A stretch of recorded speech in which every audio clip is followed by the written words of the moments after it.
Don't worry. We will get them for you, Big Bear. Yeah, but see, that doesn't help me, though. And I do appreciate that. And if I ever do need that and I give you guys the nod, kill everybody. Remember, Lad, subscribe to Big Bear, says, who thinks they can get away with committing this type of crime? I bet on the Canuck who thinks they're untouchable, and there's this horde of them spiraling, I've discovered. Yeah, they don't seem to understand that the government has practically everything. I mean, it's like they have never heard of the NSA or FBI's Carnivore or any of that sort of thing. You know, there has been this massive surveillance state that has been constructed around us all. Every email you send, every time you're on the internet, you know, all of that stuff has been collected and is in a giant file about you. And it's not just, you know, these creepy little guys. It's everybody. They have it on all of us. And so when they want to, you know, when they have a reason to dig into this stuff, you know, they can find whatever, they'll find whatever they need to find. They'll find whatever they want to find. And so, yeah, Chris is right. And all that data is training AI. Yeah. Yeah. The police are doing the investigation. If he did nothing wrong, then obviously he won't have anything to concern himself with.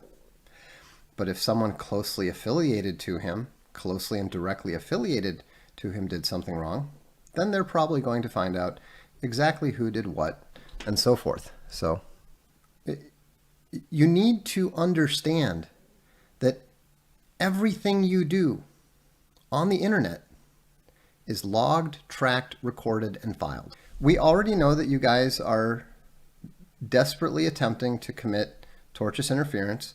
You're trying to, you're reaching out to various companies. You know, also, just because you say that you're making fun of someone does not allow you to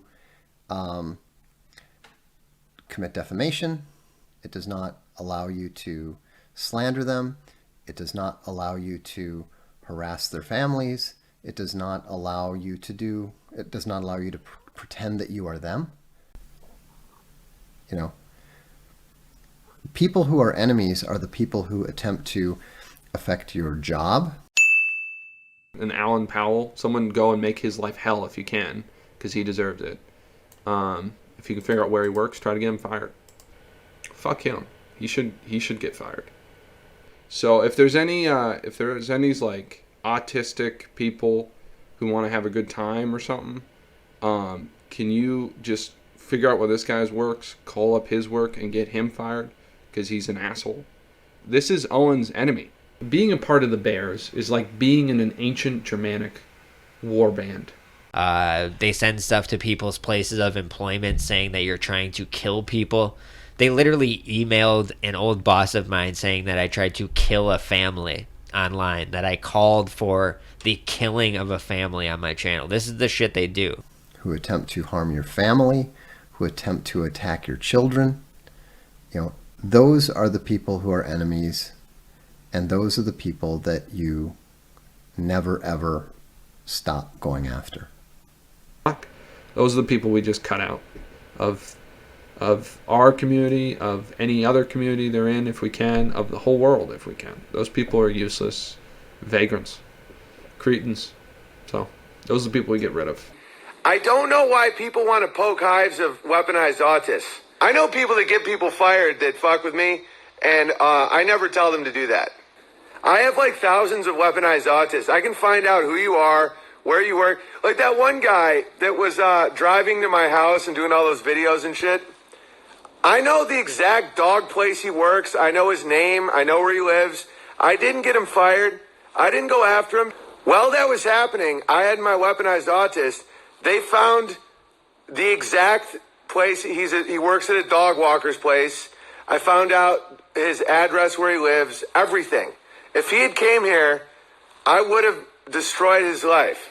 I didn't even get him fired. I'm a weaponized autist warrior soldier. You are very needed, heterodoxy bear. You're the future. Like, my friends found out his license plate number, the car he drives, his mom's house, and they were like, do you want us to get him fired? And I was like, no. After the restructuring of the American Mafia in the 1930s, a simple tenet of criminal law had been exploited. Guy Lawson and former NYPD detective William Oldham explain. A man could only be charged, tried, and convicted for crimes he personally committed. Historically, common law held a defendant responsible only for his own actions.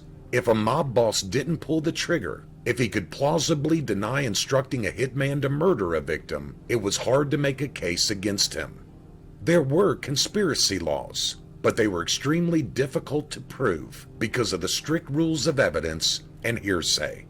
To put it simply, prior to RICO, the law had a lot of bark but very little bite.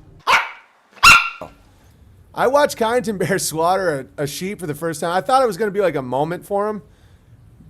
His pulse went down. And he's like, I have lists of all the weak bears. Dude, you guys, because Kyneton's so like gentle. We call him the sweet prince. He's so like gentle. But like, if I swear to God, I think if I gave him a list of people to murder, he'd just be like, okay. Like, he's my guy. Gonna need the gamma list. Kyneton has the list. Dude, Kyneton's a straight cold psychopath. Like, Kyneton, don't mess with Kyneton Bear. Oh, Kyneton is crushing. Dude, Kyneton, I'm telling you right now. I mean, he's running all my social media now. And it's like, but he will carry out any order. Like, and he'll have lists ready to go. Just like, dude, Kyneton Bear is a psychopath. Like, when Cod kills an animal, his pulse drops to 30. It's the only time he feels calm.